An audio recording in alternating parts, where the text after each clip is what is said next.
है, लेकिन ज्ञानियों के ऊपर रख के अपने आप को बचा मत लेना।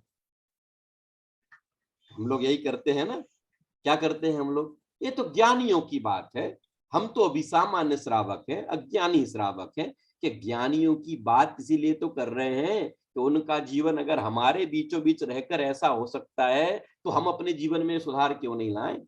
हम में अगर एक कमजोरियां हैं तो हम इन कमजोरियों को दूर क्यों नहीं करें, हमें भी तो ये दूर करनी चाहिए, है ना। इस तरीके से इसमें अपने लिए प्रेरणा भी लेना कि ज्ञानी क्या नहीं करता, दूसरों के दोषों को प्रकट नहीं करता और अपने गुणों की चर्चा भी नहीं करता। सम्यक दृष्टि को दूसरे जीवों के दोष भी दिख जाने पर ऐसा विचार उत्पन्न होता है कि इस संसार में अनादि काल से जीव कर्मों के वशीभूत है, इसलिए जब तक मोहनी कर्म तथा ज्ञानावरण दर्शनावरण कर्म का उदय चल रहा है तब तक दोष लगने का तथा भूल चूक होने का क्या आश्चर्य, क्या आश्चर्य, तब तो भूल होती ही है। जैसे अपन लोग देखो, देखो कितना कितना विशाल हृदय है विशु जी, स्मिता जी, क्या कितना विशाल हृदय, रमेश जी भाई साहब, अपने बालक से, अपना 4 साल का बालक कोई गलती कर दे, कोई भूल करे तो हमारे मुंह से क्या निकलता है, अब बालक है इतना तो होता ही है, यही निकलता है कि नहीं निकलता, यही बोलते हैं या नहीं। तो यहाँ वो सम्यक दृष्टि क्या कह रहा है, वो किसी की भूल को देखकर, कमजोरी को देखकर क्या विचार कर रहा है कि देखो भाई अनादि संसार में ज्ञानावरणी का, दर्शनावरणी का, मोहनी का, अंतराय का, वेदनी का, इन सारे कर्मों का उदय है, इन कर्मों के उदय के बीच में अगर किसी से कोई भूल हो भी जाए तो उसमें क्या आश्चर्य, क्या आश्चर्य। उस भूल को छुपाकर उसको सुधारने का प्रयास करना, उस पर क्रूर नहीं होना, उस पर क्रोधित नहीं होना, उस पर किसी प्रकार का आक्रोश नहीं दिखाना, ऐसा विचार चलता है ना। जीवों को काम क्रोध लोभ आदि निरंतर मार रहे हैं, भ्रष्ट कर देते हैं। हमने भी राग, अब देखो अपने लिए संबोधन क्या कर रहा है, क्या कर रहा है, हमने भी राग देश मोह के बस में होकर संसार में कौन कौन से अनर्थ नहीं किए हैं, अपने लिए विचार कर रहा कि हम इसके अनर्थ को देखकर आकुलता कर रहे हैं, और हमने भी इस संसार में कौन कौन से अनर्थ नहीं किए, हमने भी तो ऐसा किया, हमारे जीवन में भी तो अज्ञानता के समय पर ऐसा हुआ। ये अलग बात है कि आज हम वस्तु स्वरूप को समझ गए, वस्तु स्वरूप का निर्णय हो गया, तो आज हम ये नहीं करते हैं, लेकिन हमारे अज्ञानता के समय पर हमने भी तो किए, किसी ने हमारे भी तो संबोधन किया, हमें हमारे दोषों को भी तो ढका, ऐसे ही हम भी किसी के दोषों को प्रकट नहीं होने दें, उनको ढकें। बहुत अच्छी टीका है, आप लोग प्रेरणा लेके पढ़ो भैया, पढ़ने की कोशिश करना, एक दिन में एक ही गाथा की टीका तो पढ़ो, एक ही श्लोक की ना पढ़ो ज्यादा ज्यादा, किसी श्लोक में ज्यादा लंबी टीका है, किसी में बहुत कम है ना। अब चलो समय ज्यादा नहीं है, इसलिए मैं सीधा अगला श्लोक शेयर करता हूं, और दोनों में डिफरेंस कितना है, वहां छुपाना था, सुनना ध्यान से, यहाँ क्या करना है, अगर कोई साधर्मी जीव है ना, किसके कारण से, कर्म के तीव्र उदय के कारण से, है ना, क्या हो दर्शन, सम्यक दर्शन से, सम्यक चारित्र से च्युत होने लग जाए, हटने लग जाए, अस्थिर होने लग जाए, तो उस जीव को किसके संबोधन करके अकेला नहीं, जिस तिस प्रकार से, अभी पढ़ेंगे इसकी तो मैं टीका भी पढ़ के सुनाऊंगा आपको, हाँ? जिस तिस प्रकार से उसको स्थित करना, स्थिर करना, उसको डिगने नहीं देना, वो अगर चलायमान हो रहा है तो उसके चित्त को अस्थिर नहीं होने देना, स्थिर करना, उसका नाम क्या है, उसका नाम स्थितिकरण, स्थितिकरण है। सम्यक दृष्टि के तो होता ही है, हम जैसे साधर्मियों का भी आपस में एक दूसरे साधर्मी के लिए होना चाहिए, ठीक है। चलो पहले श्लोक पढ़ते हैं, श्लोकार्थ करते हैं, फिर थोड़ी सी उसकी टीका पर चर्चा करेंगे। देखिए मैंने शेयर किया है, ये तो पिछला श्लोक है, इसकी हम लोग बात कर चुके हैं।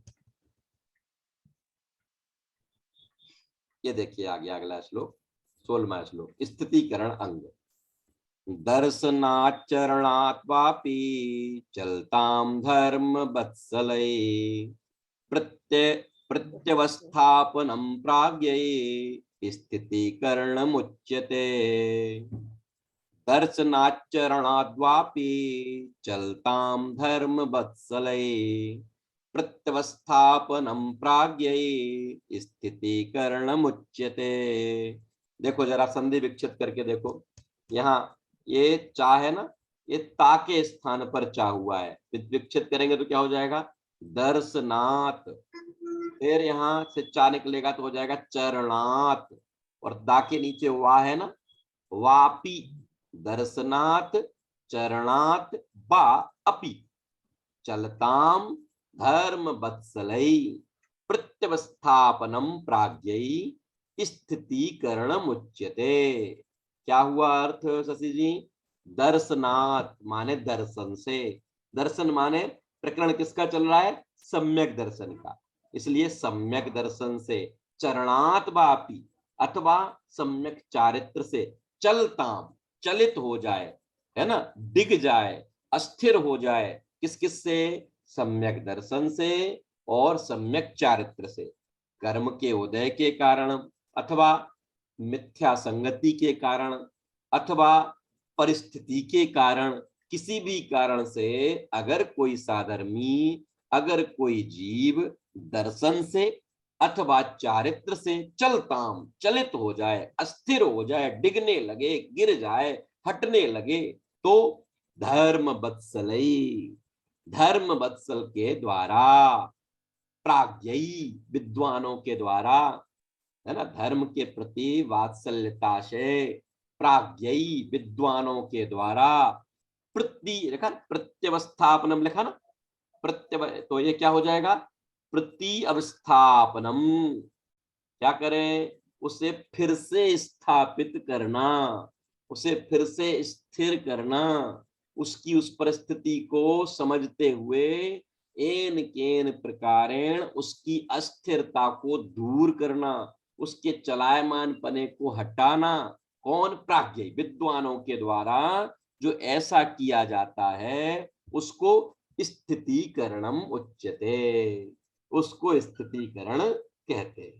एक बार फिर से देखिए अर्थ, दर्शनात् अर्थात सम्यक दर्शन से, चरणात् अर्थात सम्यक चारित्र से, बा माने अथवा, सम्यक दर्शन से अथवा अपि माने भी, सम्यक दर्शन से अथवा सम्यक चारित्र से, चलताम चलित होता हुआ, अस्थिर होता हुआ, विचलित होता हुआ, गिरता हुआ, हटता हुआ, किन किन से, सम्यक दर्शन से अथवा सम्यक चारित्र से। अगर कोई जीव परिस्थिति बस कर्म के उदय के कारण, अस्थिरता के कारण, किसी भी कारण से अगर वो चलित हो रहा है, विचलित हो रहा है, धर्म वत्सलै, धर्म वत्सल के द्वारा, धर्म वात्सल्यता के द्वारा, क्या, प्रत्यवस्थापनम उसे फिर से स्थापित करना, उसे स्थिर करना, किनके द्वारा, प्राज्ञई विद्वानों के द्वारा, ज्ञानियों के द्वारा उनको फिर से स्थापित करना, क्या कहलाता है, स्थितीकरणम उच्यते, उसको जनवाणी में स्थितीकरण कहा जाता है। देखिए यहाँ एक शब्द का, धर्म वत्सलै धर्म स्नेही जनों के द्वारा, दर्शनात् अर्थात सम्यक दर्शन से, वा सम्यक चरणात् अपि, चरणात् अपि माने चारित्र से, अपि माने भी, चलताम विचलित होते हुए पुरुषों का, प्रत्यवस्थापनम फिर से पुनः उसे स्थित किया जाना, किनके द्वारा, प्राज्ञई विद्वानों के द्वारा, स्थितीकरणम स्थितीकरण अंग उच्यते कहलाता है, अथवा उसको स्थितीकरण अंग कहते हैं। ख्याल में आ गई बात? सरल है, सरल है क्या?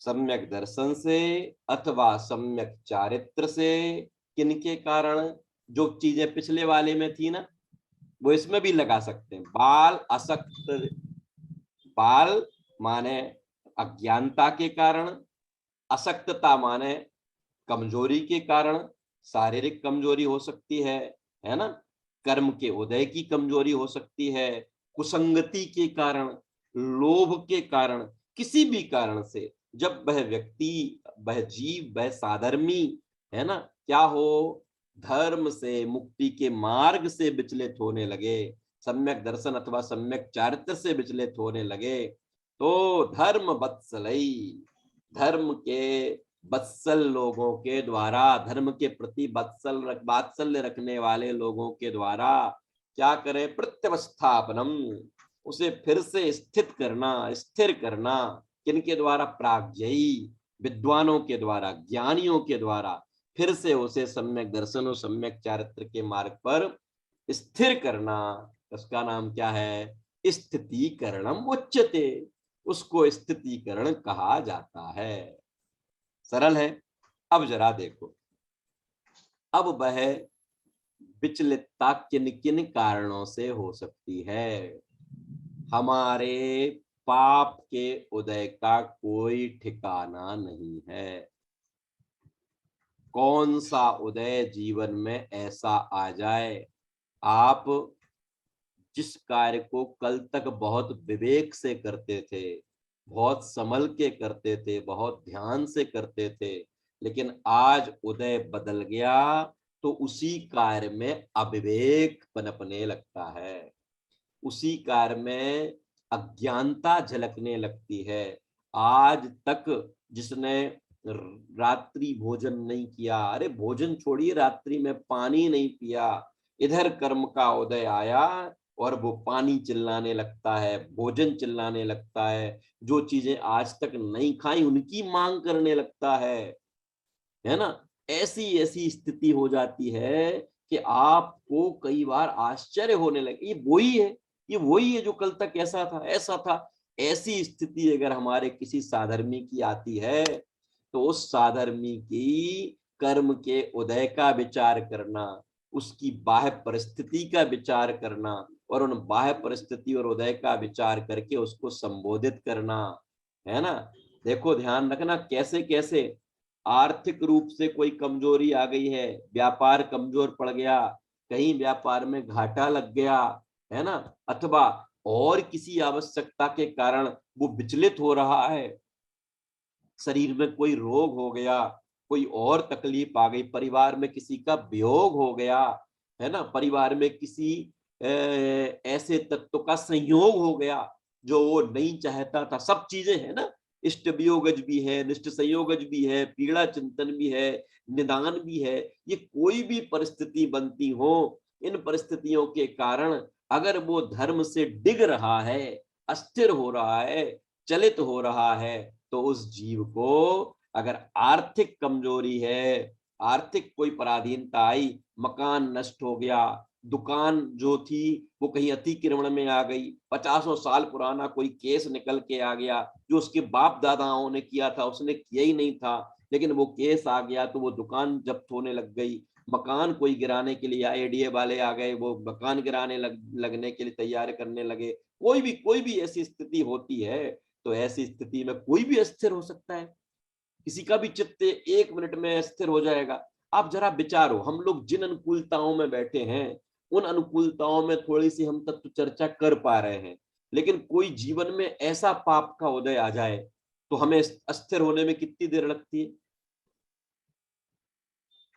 शारीरिक अस्थिर, शारीरिक उदय आ जाए, है ना, अरे मुझे अनुभव है, है? मुझे अनुभव है। हाँ, सब गाने अपन देखो, जब हमें व्यापार में घाटा लगता है तो, और हमारा व्यापार में घाटा क्यों लगा था, जरा सुनना मुन्नी जी, व्यापार में घाटा लगा था पाप के उदय से। ठीक है शकुन जी, किरण जी, रंजना जी, फिर क्या होता है, पाप के उदय के टाइम पर हम भागते हैं अपने रिश्तेदारों के पास कि ये सहयोग करेगा, ये सहयोग करेगा, है ना। हम भागते हैं लेकिन हमारा उदय हमारे हमसे पहले वहां पहुंच जाता है, हमारा पाप का उदय हमसे पहले वहां पहुंच जाता है, तो वो हमारे सहयोग के लिए मना करते हैं, हम दुनिया में ढिढोरा पीटने लगते हैं, हमने तो इनके लिए क्या नहीं किया, फलाना ढिकाना, ऐसा वैसा, हम दुनिया से शिकायत करने लगते हैं। और जनवाणी क्या कह रही है कि वो मना नहीं कर रहे हैं, तुम्हारा पाप का उदय उनसे मना करवा रहा है, इसलिए दुनिया से शिकायत मत करो, दुनिया के प्रति द्वेष के परिणाम मत रखो। अगर हमारा साधर्मी है, हमारा परिजन है, हमारा रिश्तेदार है, उसका उदय तो खराब चल ही रहा है, वो तो दुखी है ही है, लेकिन हमारा साधर्मी है तो हमें अपनी सामर्थ्य के अनुसार उसके कहे बिना ही, उसका अगर आर्थिक सहयोग की आवश्यकता है तो आर्थिक सहयोग, मकान की परेशानी है तो उससे संबंधित कोई सहयोग, है ना। व्यापार से संबंधित कोई परेशानी आ गई है तो उससे संबंधित सहयोग, आजीविका की कोई परेशानी आ गई तो उससे संबंधित सहयोग, शरीर में कोई बीमारी हो गई है तो उससे संबंधित सहयोग। अकेले उपदेश देने से नहीं होगा। उस समय पर आपको उपदेश के साथ साथ उसकी संभाल करनी पड़ेगी, है ना। अगर शारीरिक तकलीफ है तो शरीर की सेवा भी करते जाइए और कहते जाइए कि शरीर का तो ऐसा ही स्वभाव है, शरीर तो मैला ही है, शरीर में तो रोग ही होते हैं, घबराओ मत। तुमने जिंदगी भर कैसी साधना की, तुमने तो शरीर की तरफ कभी देखा ही नहीं, तुमने तो शरीर की कभी चिंता ही नहीं की, आज इसमें रोग हो गया, मत घबराओ और उसकी सेवा भी करते जाओ, सेवा भी करते जाओ, है ना। तो वो जो अस्थिर हो रहा होगा उसके चित्र में स्थिरता आएगी, उसके चित्त में स्थिरता आएगी। वो जो डिगायमान हो रहा था, डगमगा रहा था, है ना, उसका चित्र स्थिर हो जाएगा। इस तरीके से किसी भी प्रकार से कोई भी प्रतिकूलता आने से हमारे साधर्मी का जीवन परिवर्तित होता हो, वो डगमगाता हो। सोचो तो कितने पुण्य के उदय से, कितनी दुर्लभताओं के बाद हम और आप आज जिनेन्द्र भगवान की वाणी का अभ्यास कर रहे हैं, चर्चा कर रहे हैं। और आपका साधर्मी कल तक जो आपके बाजू में बैठ के भगवान की वाणी सुनता था और आज 10 दिन से नहीं आया, आपने खबर भी नहीं क्या हुआ, कैसा हो गया, क्यों नहीं आए भैया, क्या तकलीफ थी आपको, आपका हमसे, हमें क्या, उसकी जगह उसके पड़ोसी से, उसके मिलने वालों से उसकी तकलीफ पूछो। क्योंकि साधर्मी भी तो ऐसे समझ लीजिए स्वाभिमानी होते हैं ना कि अपनी बात किसको बताएं। वो अपने उदय का भी विचार करते हैं, स्वाभिमान का भी विचार करते हैं। तो किसी और से पूछो, उन्हें क्या जरूरत है, कैसे सहयोग करना। जिस प्रकार से वो धर्म से डिगे नहीं, डिग गया है तो स्थिर हो जाए, है ना, चलायमान ना हो। इस तरीके से ज्ञानी तो ये काम करते ही है। ज्ञानियों के ऐसे काम करने का नाम तो स्थितिकरण है ही है। हम और आप भी अपने साधर्मियों के प्रति इस चीज के लिए तैयार रहे। और हम दूर नहीं, हमारे घर में ही हमारा क्या, हमारा परिजन, हमारे साथ रहने वाला भी उदय बिगड़ने पर धर्म से च्युत हो सकता है।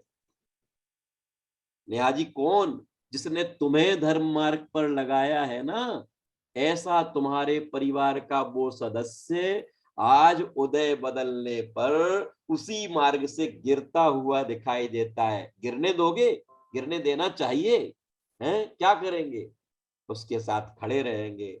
आप चिंता मत करो, आपको ये तकलीफें सब दूर होगी, हमारा उदय भी बदलेगा। हम और आप एक दूसरे के लिए किस दिन के लिए थे, घर में हमारा मित्र हो, है ना, हमारे माता पिता हो, पति पत्नी हो, आपस में भाई बहन हो, परिजन हो, एक दूसरे के लिए वो अस्थिर हो रहा है। आप और उसी समय पर क्या गाने गाने लग जाओ, क्या करें, हमारा तो उदय ही ऐसा है और हमने तो सबको ऐसा किया, वो ऐसा नहीं कर रहा। अरे ऐसा मत करो, क्या संबोधित करो, कोई बात नहीं, पाप का उदय आया है, हम दोनों साथ में बैठ के इस उदय को जानेंगे, देखेंगे। हमेशा तो नहीं रहेगा ना, चला जाएगा। इस तरीके से उसको आप संबोधित करोगे। उसने ही धर्म मार्ग पर लगाया था, उसने ही वस्तु स्वरूप समझने की प्रेरणा दी थी, वो ही मंदिर लेके गया था, उसी ने ये किया था। अब आज उसका उदय बदला, आज उसके परिणाम डिग रहे हैं, तो क्या करें, डिगने दें कि नहीं नहीं।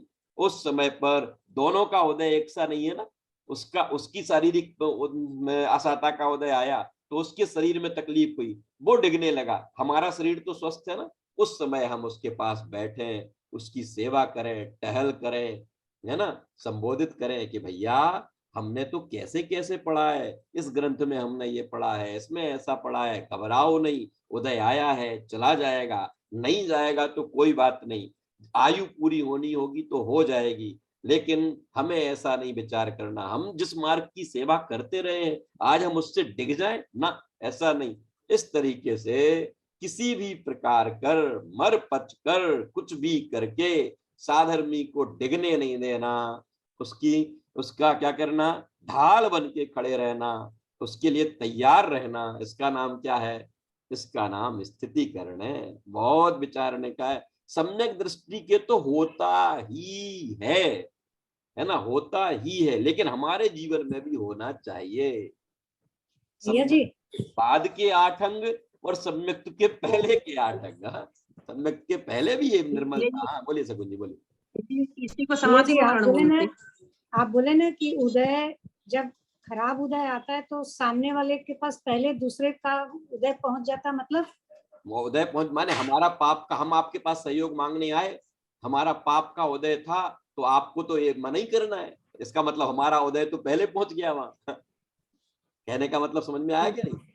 तो जहां माने पहुंचा तो उनका भी उदय खराब चल रहा था। नहीं नहीं, अपना अपना अपना स्वयं। कहने का मतलब ये नहीं, जो था, लोग हाँ, सुनो समय, सुनो, मैं जो बोलता लोग हूँ। मैं कहने का मतलब ये था कि मेरा जब उदय खराब चलता है तो हमें जिनसे बहुत आशाएं होती हैं वो भी मना कर देते हैं। ये कहने का मतलब क्यों कर देते हैं कि जो मना करते हैं, क्यों इसलिए मना करते हैं उनका क्योंकि उदय मेरा क्या है? उदय खराब है ना। उनका उदय तो अच्छा ही उनका है, तो उदय अच्छा है, लेकिन लेकिन मेरा तो उदय खराब है ना। मेरा हमारा उदय उदय खराब है, खराब है। मेरा उदय खराब है, इसीलिए इसलिए वो उन्होंने मना। सहायता करने से भी मैं आप मना लोगों कर को एक दिया बात है। बताता हूं ना कि लोग कहते हैं कि सब लोग बदल गए, मेरी स्थिति बिगड़ी तो सब बदल गए। सब नहीं बदले, आपका उदय बदल गया।